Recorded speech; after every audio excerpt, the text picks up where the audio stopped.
Irineu Teixeira, vamos falar agora sobre esta cimeira do Eliseu, em Paris.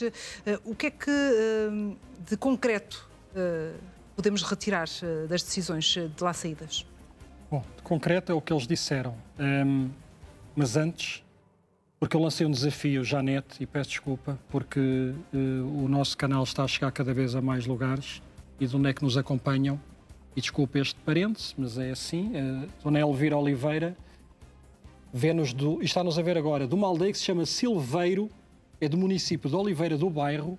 Tem uma curiosidade, que eu descubro sempre as curiosidades, foi das primeiras a acolher as primeiras azenhas da indústria de moagem no século XIV.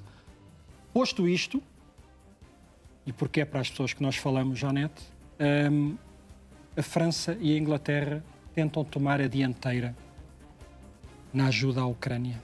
Se é suficiente, pelo menos as intenções são positivas. Já em termos práticos, ajudas militar, porque a Ucrânia precisa de continuar a defender-se e o ideal seria mesmo era recuperar o seu território, porque se desengane, por mais que se repita a palavra cessar-fogo, é uma metáfora. Não existe. A guerra continua e nós já vamos aqui aprofundar esse tema daqui a momentos. O que ficou registado, ou conversado, ou acordado, basicamente três notas ou três pilares. Há uma missão que já referiste também, e a notícia assim o informou, que há uma missão conjunta franco-britânica que irá a Kiev. Uma delegação militar. Exatamente, uma missão porque eles vão avaliar as necessidades reais e prementes da Ucrânia. Razão pela qual, sim, as delegações são delegações militares.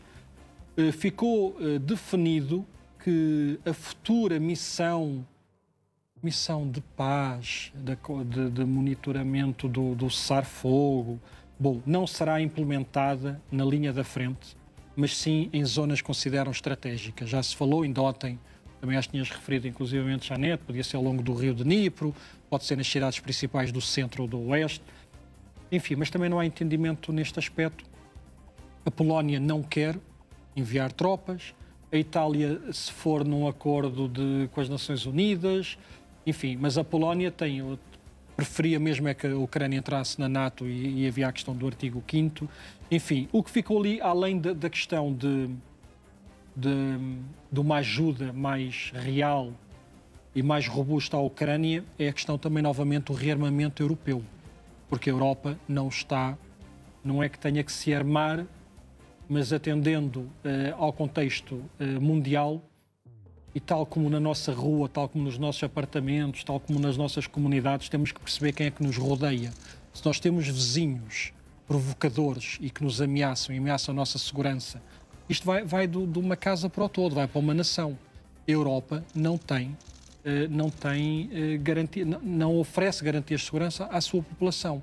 Se uma destas autocracias, ou temos os Estados Unidos da América, que parece que a nova administração tem inveja das outras autocracias, ou revê-se nelas de forma muito preocupante, as nossas sociedades democráticas ficam subalternas ou ficam dependentes dos humores destes grandes gigantes que estão muito armados, como nós sabemos. Ficou bem esclarecido que a Rússia não vai interferir em nada, segundo a análise, segundo a observação e opinião e posicionamento da Europa, que a Rússia não é tida nem achada se a Europa vai colocar ou não forças de paz no território ucraniano. Dizer ainda que, inclusivamente, ao nosso Ministério português, ao Ministério dos Negócios Estrangeiros, foi solicitado a todos, num prazo de 3 semanas, a todos os ministérios que compõem esta aliança e também a União Europeia. A União Europeia, como sabemos, há alguns países que não apoiam a democracia ucraniana. Explicar, e os portugueses também terão que fazer, um esboço ou um plano como monitorizar o cessar-fogo. Esta é a questão que não ficou decidida, ficou para ser conversada a posteriori e os países vão apresentar sugestões, pelo menos foram convidados a fazê-los também. Já sabemos que a França e a Inglaterra estão na liderança deste planeamento, desta coligação. Também ficou decidido, importante, ninguém vai levantar sanções à Rússia, apesar dos Estados Unidos da América estarem-se a posicionar cada vez mais num entendimento e mais próximos da Federação Russa. Dizer que estas forças também, estas forças que estão a ser delineadas ou perspectivadas, é para controlar o cessar-fogo total na terra, no mar e no ar. E vai haver uma nova reunião de Ramstein, o formato Ramstein, que já houve, vai haver uma nova dia 11 de abril, mas recordo que na anterior já não foram os Estados Unidos da América a geri-la, foi a Grã-Bretanha, portanto, e provavelmente assim também irá continuar. Poder dizer ainda, Janete, e desculpe eu estar aqui com muita informação, mas Putin teve mais umas declarações agora dentro daquilo que era expectável, no decurso do lançamento de mais um submarino nuclear russo. Veio com novas teorias e novos pretextos que só servem para adiar o cessar-fogo, porque a Rússia não quer cessar-fogo, a Rússia quer a capitulação da Ucrânia, e basta ouvir o que o Sr. Putin disse ontem, entre outras premissas, a dizer que a Ucrânia, uma vez mais, precisa de uma nova administração, portanto, que não há presidente. Que passa a ter um governo temporário. Governo, mas já visto sobre os auspícios de quem? Das Nações Unidas, mas também de um grupo de países interessados na paz. Um deles é, pasme-se, a Coreia do Norte. Até são os amigos. A Coreia do Norte, alguns BRICS, o Brasil. Infelizmente, o Brasil também tem um governo que tem um posicionamento, no mínimo, condenável ao nível internacional. Percebemos que também parece ter uma simpatia sobre a maneira por estas autocracias e pelas ditaduras comunistas. Mas já houve aqui uma reação que eu acho que é interessante, tem só enquadramento, aquilo que a Rússia vem solicitando há muito tempo. A Rússia o que quer mesmo é que a Ucrânia não exista, ponto final. E está a haver todas as formas de o conseguir. Mas já houve o porta-voz da Casa Branca, veio já dizer que a governação ucraniana é determinada pela sua Constituição e pelo seu povo, portanto, não há, então, obviamente... A administração Trump também é saber dizer que não quando necessário. Ainda que não deixe de ser curioso que Putin colocou as coisas nestes termos, é que só após eleições democráticas que levassem ao poder um governo viável é que poderiam ter início as negociações. Isto leva-nos a crer que para ele as negociações ainda não se iniciaram. Para perceber, Janete, e tu sei que percebes muito bem, mas lá para casa, isto aqui é só ganhar tempo e a Rússia, que faz de todos os outros tolinhos, ainda é para ganhar uns bónus extras como o levantar de sanções. A Rússia continua a atacar da mesma forma, a Rússia continua a atacar as fontes de energia, a Rússia não aceita nada, não acorda nada, nunca, mas qual a Rússia? Vejam a história. É-lhes indiferente o que reza o direito internacional. O que está a tentar é alguns extras, como o levantar das sanções, o retomar das exportações russas, que ontem tivemos aqui a elencar, exportar os seus produtos agrícolas, os seus fertilizantes, alguns bancos russos que são fundamentais para a economia russa serem religados aos códigos SWIFT, que é os pagamentos internacionais. Portanto, a Rússia ainda quer sair por cima, continua a guerra, continua a matar, e ainda quer sair por cima graças ao seu novo amigo que está sentado em Washington, porque é esse novo amigo que está a ir na conversa, na cantiga do bandido, e os portugueses sabem o que quer dizer esta expressão, na cantiga do bandido, e ainda com isto a ganhar alguns trunfos. Se tu visses, não vejas, Janete, mas se tu visses alguns canais de propaganda russos, o que eles gozam com todo o Ocidente, o que gozam, e a agradecer, a dizer, olha, temos o nosso melhor aliado agora na Casa Branca. É só ligarem as televisões russas. Aqui não dão, mas já acesso a alguns programas. Então, eles fartam-se de gozar com aquilo que o Putin vem fazendo com o Ocidente. Portanto, e mais, olha, vou-te só mesmo para terminar. Sim. Por exemplo, esta manhã, os russos vieram novamente com outra narrativa, com outra mentira, a dizer que os ucranianos não cumpriram com o cessar-fogo, que atacaram novamente o gasoduto de Sudzha. Os russos fizeram um ataque de falsa bandeira, como fazem sempre, atacam e a dizer, foram os ucranianos, estão a ver, eles não cumprem. Portanto, a guerra continua, infelizmente, porque há um lado, não há novidade nenhuma, há um lado que só quer a guerra, enquanto não conseguir os seus objetivos. Isto é Vladimir Putin. Negociar com Putin. Entretanto, Kiev já veio responder a essa proposta esse apelo de Putin para essa administração temporária, e a sugestão que faz através do Conselheiro de Comunicação de Volodymyr Zelensky é que Putin tome uns comprimidos para estimular a atividade cerebral. Está assim, a troca de... A narrativa está neste nível. Mas é que a narrativa, nós vamos, obviamente, que isto não passa de encenação, de fé-divers, de faz de conta, para passar o tempo. 11 de março, a Ucrânia aceitou um cessar-fogo total. Vais ver quando é que, infelizmente, vais ver, mas quando é que este cessar-fogo vai acontecer? A primavera está aí, à porta, e a Rússia tem por grande missão lançar nova, enorme ofensiva, para conquistar Zaporizhia e Sumy e, eventualmente, Kharkiv. A guerra não só está a diminuir de intensidade, como pode aumentar ainda mais. O que nos Estados Unidos se diz estão todos, pelo menos aqueles lúcidos, aqueles que ainda têm alguma lucidez, e que são muitos, a dizer, senhor Donald Trump, Putin está a fazer pouco de si. Não percebeu que... E é isto que, como Donald Trump é intempestivo e por vezes tem reações que podem surpreender, até vamos esperar que possam surpreender pela positiva, pode ser que altere o bico ao prego, não é? E que vire o bico ao prego. Vire o bico ao prego enfim, e que tenha algum tipo de atitude perante Putin, porque até hoje os Estados Unidos da América não exigiram nada a Putin, absolutamente nada. E ainda aqui no campo negocial, vamos também tentar perceber exatamente que alterações são estas que os Estados Unidos pretendem fazer no acordo de minerais. Olha, eu tive acesso, através da Bloomberg, um acesso àquilo que os Estados Unidos da América, porque é um novo acordo, foi todo refeito. Aliás, Zelensky até disse o seguinte a propósito destas alterações permanentes. A versão final do acordo sobre minerais dos Estados Unidos da América ainda não foi recebida. Foi, entretanto. Segundo os ucranianos, segundo as informações que eu recebi, este acordo já chegou à Ucrânia.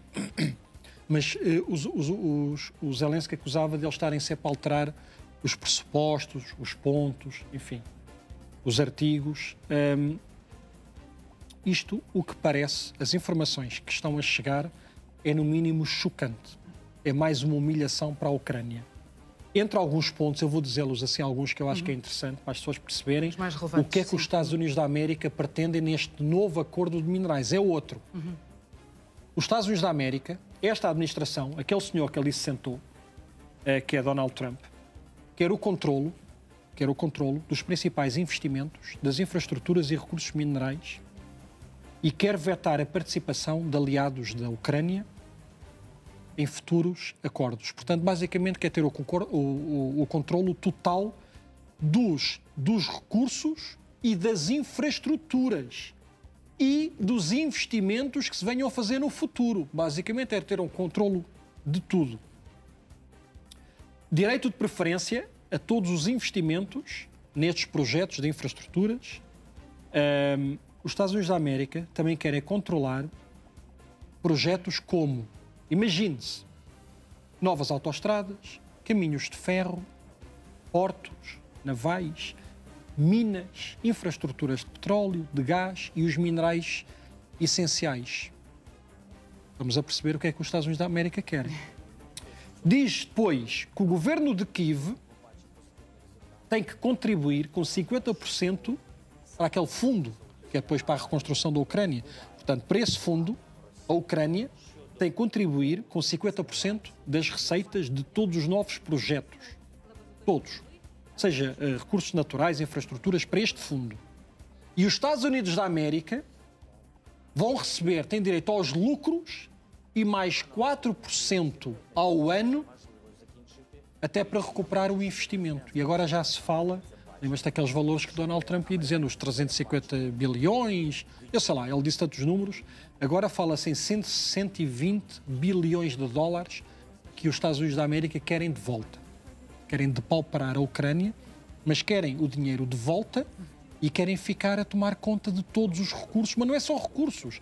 Percebam lá em casa, é todas as infraestruturas, as atuais e as futuras ucranianas.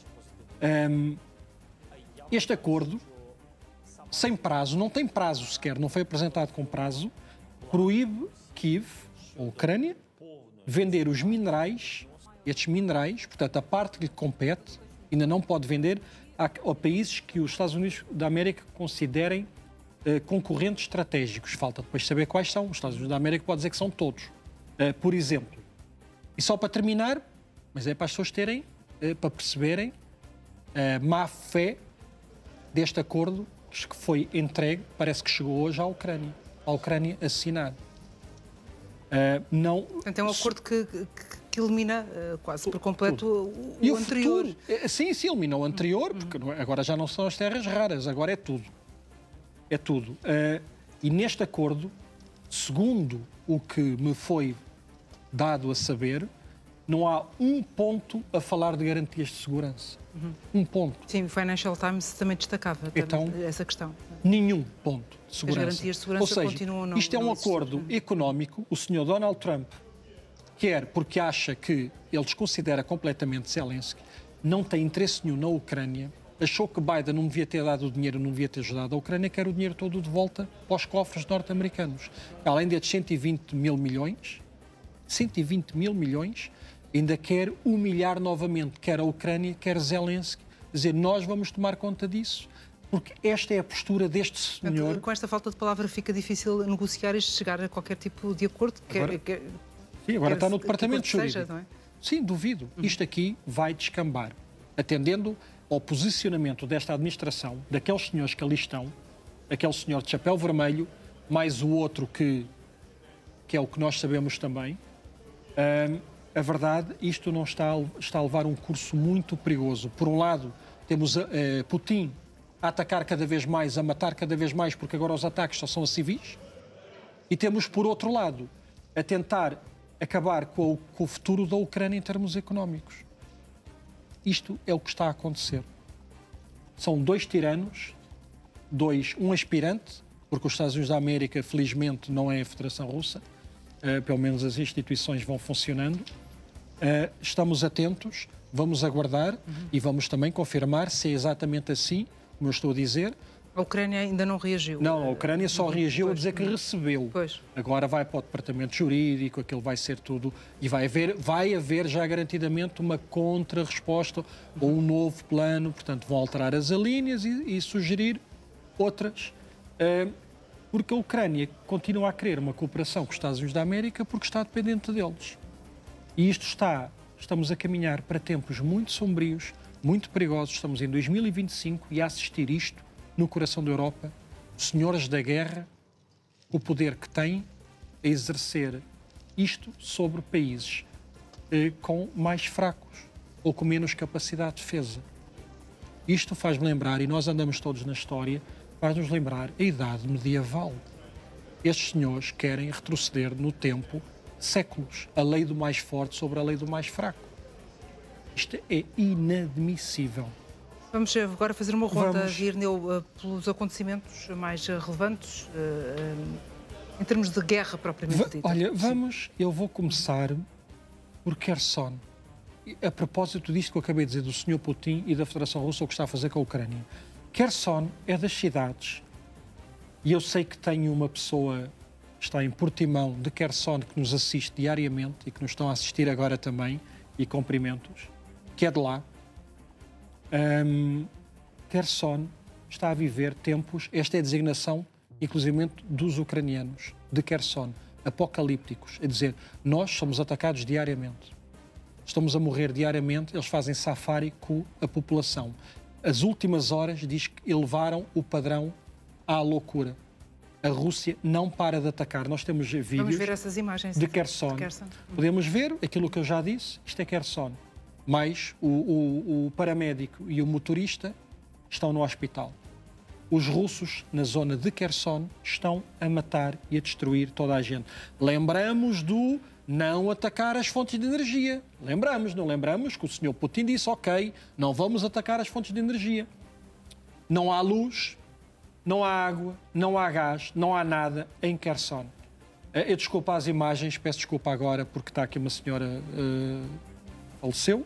Foi morta. A ver, sim, são imagens de facto sensíveis. Mas não se vai ver o resto, pronto, aquilo foi só isto aqui.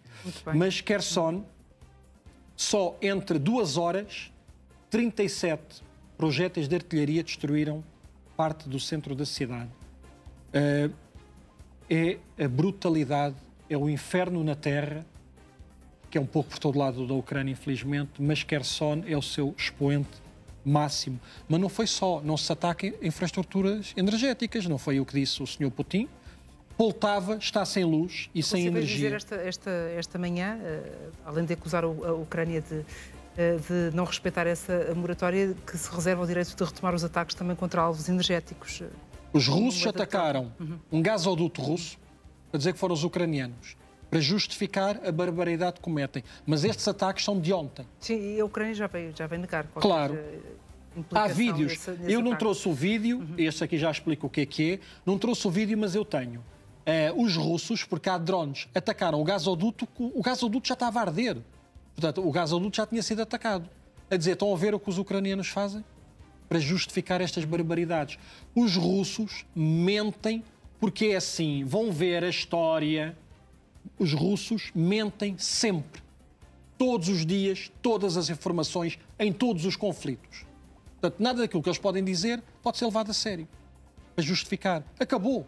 Não há cessar-fogo, não vai haver cessar-fogo. Tem que se ajudar a Ucrânia, sob pena de todos morrerem. Acabou. A guerra vai continuar. Só a Naftogás, pela 8ª vez, já foi atacada as instalações de gás ucranianas.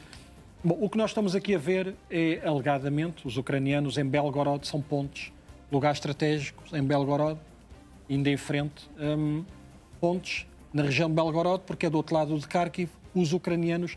Era bom que ouvissem os ucranianos. Eu costumo dizer, ouçam as pessoas que estão lá, ouçam as pessoas que moram lá, ouçam o povo, falem com as pessoas da rua. Era bom que quem governa, quem está sentado nos gabinetes, fosse à rua e fosse aos locais, fossem lá. Até porque a maior parte das pessoas fala sobre a Ucrânia, nunca lá foi, nem sabe onde é que é. Sabe pelo mapa, mas nunca lá foram. Se calhar nem à Rússia. Bom, isto aqui, Belgorod, porque a Ucrânia teme que está a avisar, volta a avisar, os russos estão-se a preparar para uma grande ofensiva em Kharkiv, porque Belgorod faz fronteira com Kharkiv, e em Sumy, e em Zaporizhzhia no sul. Estão a juntar forças. Tem 11 ou 10 mil norte-coreanos. A Ucrânia luta contra a Federação Russa e luta contra a Coreia do Norte. E luta contra armas do Irão. É a loucura. Mas só mesmo contando isto de forma simplificada, parece que as pessoas não acreditam. Bom, tínhamos aqui na Crimeia, eu até tinha falado disso, há um vídeo, eu até acho que era anterior a este, se não for possível. Era dos drones a uns radares, eu tenho que acelerar. Aqui, são estes aqui. Eu sei que é difícil porque são através de imagens, dos drones. Isto só para dizer o quê? Na Crimeia eu tinha dito que a Ucrânia tinha feito um enorme ataque aos radares que a Federação Russa possui nesta enorme península, a Península da Crimeia. Eu não vou dizer o nome dos radares, porque isto é para especialistas militares. Muito técnico, sim. É muito técnico, de facto. Eu próprio tinha que estar aqui muito tempo, porque são muitos nomes que me são estranhos, mas todas aquelas imagens o que mostram é o ataque a estes radares. Radares importantíssimos, inclusivamente a um rebocador que estava num porto marítimo e vários veículos militares. O que nós estamos a ver, e vai-se perceber, este é um Kamaz, este é um veículo de transporte russo, mas aqui vai-se vendo, este é um rebocador, era o tal rebocador, mas depois aqui vemos estas antenas, são radares, são veículos móveis, são radares móveis. A Ucrânia destruiu imensos. Também deve ser com alguma intenção. E a intenção, obviamente, que é cegar as defesas aéreas russas para depois haver um ataque posterior. Vamos aguardar. Eu só quero dizer isto aqui a propósito... Eu vou dizer isto porque vamos de fim de semana. A propósito, que eu ia me esquecer, eu quero dizer. Sim. A propósito da... E se me permites. Isto são os ataques dos caças às pontes em Belgorod. A propósito do novo governo em Kiev. O Instituto Internacional de Sociologia de Kiev é o mais conceituado, fez um novo estudo e perguntaram qual era o nível de confiança em Zelensky. O resultado é de agora e eu queria dizê-lo agora. Já fizeram este estudo 2 vezes este mês. E aumentou. Eu penso que falámos aqui dos resultados agora há outro. Sim. Há outro. O anterior era de 67% de confiança em Zelensky. Subiu para 69%. Parece que não conhecem os ucranianos. E não conhecem.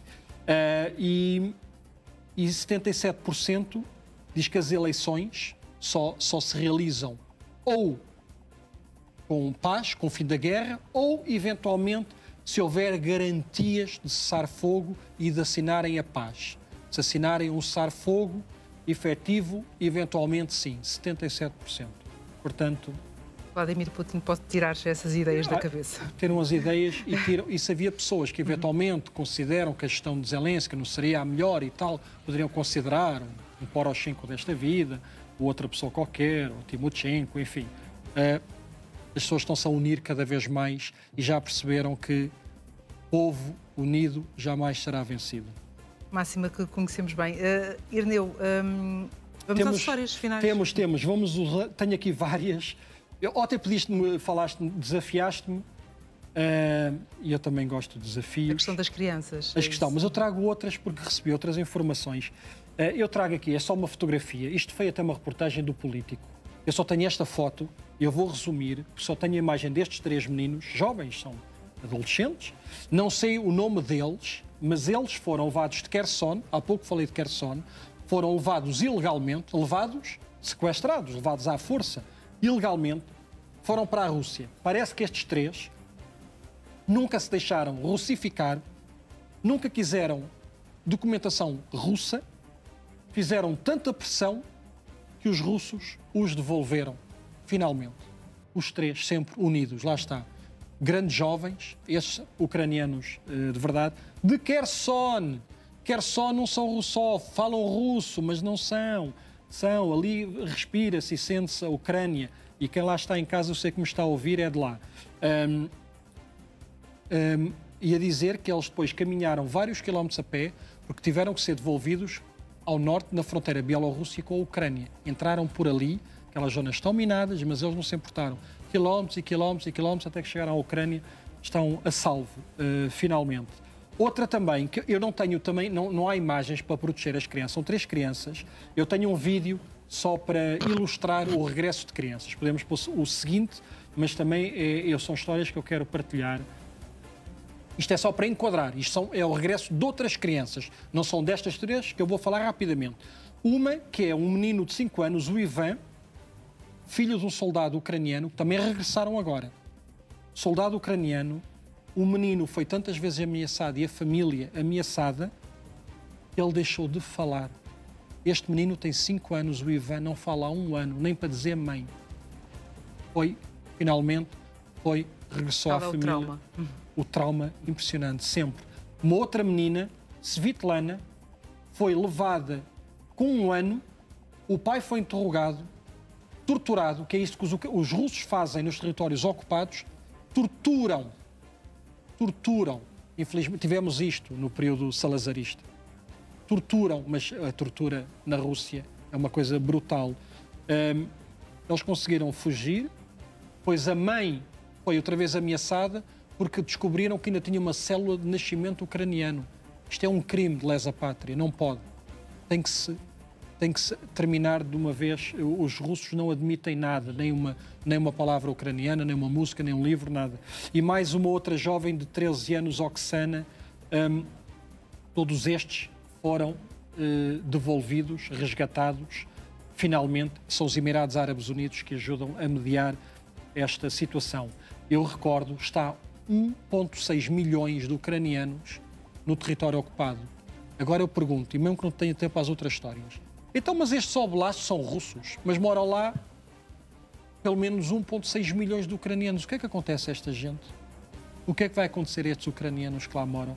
Enfim, ainda posso... Podes, claro. Temos mais 4 minutos. Então, a seguinte, se puderem pôr a imagem, porque eu próprio agora não me lembro da ordem, eu acho que é o menino dinamarquês. É, o menino dinamarquês. É o menino dinamarquês. Bom, impressionante. Isto foi o ministro da Economia ucraniano é que publicou esta história. Este menino chama-se Jens, só tem 11 aninhos, dinamarquês, ficou chocado com o que via na televisão das notícias na Ucrânia, sobretudo quando via crianças. E ele dizia, mãe, falava e a mãe contou a história, mãe, aqueles meninos estão a ser mortos e eles não têm casas, o que é que nós podemos fazer? E que a mãe lhe respondeu, Jens, temos que praticar o bem. E o que é que ele se lembrou de fazer? Fez aquelas galinhas, chama-lhe as galinhas de Páscoa, azul e amarela, que são as cores da bandeira ucraniana, e foi fazer peditório. Foi fazer peditório às pessoas, ele sozinho. Já angariou cerca de 5 mil euros já enviou para ajudar a construir casas para os meninos. Às vezes, claro que não tem essa maturidade, mas era melhor que o mundo fosse governado por crianças, porque de facto os adultos, enfim, não conseguem praticar o bem. 2 minutos para mais 2 histórias, portanto 1 minuto para cada uma, não sei se queres prescindir, avança. Eu quero avançar para a última. Muito bem, então vamos aos animais. Vamos aos animais, porque a outra já temos tanta história triste. Vamos? Bom, mas é que elas não sejam muito melhores. Vamos ver animais, porque há muito tempo que eu não trago animais. Vamos pôr essas imagens para fechar. São nos cães, mas obviamente que isto também quebra o coração. Eu gosto muito dos animais, eu tenho-os em casa. Eu acho que quem não gosta dos animais tem algum problema com o humanismo. O que é que estamos a ver, Irneu? Estamos a ver cães abandonados na zona do Donbass. São militares a tentar alimentar estes cães. Ficaram sozinhos, perdidos. Ou as pessoas fugiram, ou morreram. Ainda há animais, os militares tentam resgatar. Só que os voluntários conseguem, os militares não. O que o militar está a fazer também é vai dando comida que é dele. Tenho outro vídeo a seguir para ver que é tão comovente, que é a mãe com as suas crias. Vamos pôr o vídeo seguinte. É outro também. E os militares, tadinho, os animais só querem mesmo é amor. É que os animais não pedem mais nada, só pedem amor e dão-nos tudo. E esta cadelinha com as suas crias, não é? Querem atenção, mas querem alimentação. Imagens, então. E a lembrar que obrigada por as trazeres. A guerra chega a todos de uma forma violentíssima, mas estes não têm voz, estes não conseguem pedir ajuda e não se podem esquecer dele. Boa tarde, Irneu, e um bom fim de semana para ti.